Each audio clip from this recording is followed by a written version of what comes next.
మంత్రి నారాయణ ప్రస్థానం అధికార వ్యాపారాల మేళవింపు. నారాయణ గారి రాజకీయ జీవితం ఒక సాధారణ రాజకీయ నాయకుడి కథ కాదు. విద్య, వ్యాపారం, రాజకీయ అధికారం, అవకాశవాద రాజకీయాలు, ఈ మూడు కలిసిన ఒక ప్రత్యేక నమూనా. దేశవ్యాప్తంగా 23 రాష్ట్రాల్లో 900కు పైగా నారాయణ విద్యా సంస్థ ఉండటం అంటే అది చిన్న విషయం కాదు. ఇది కేవలం విద్య కాదు, వేల కోట్ల రూపాయల వ్యాపారం, లక్షలాది మంది విద్యార్థులు, ఉద్యోగులు, ప్రభుత్వ విధానాలపై ఆధారపడే వ్యవస్థ. ఇలాంటి స్థాయిలో ఉన్న వ్యక్తికి రాజకీయ అధికారం ఒక రక్షణ కవచం.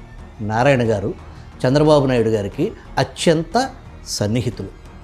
రాష్ట్ర విభజన అనంతరం నారాయణ గారిని క్యాబినెట్లోకి తీసుకున్నారు.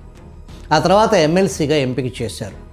ఈ విధానం చూస్తే స్పష్టంగా అర్థమయ్యేది ఏంటంటే, పార్టీలోని సామాన్య కార్యకర్త స్థాయి నుంచి వచ్చిన నాయకుడు కాదు, వ్యాపార బలం, రాజకీయ పదవులు.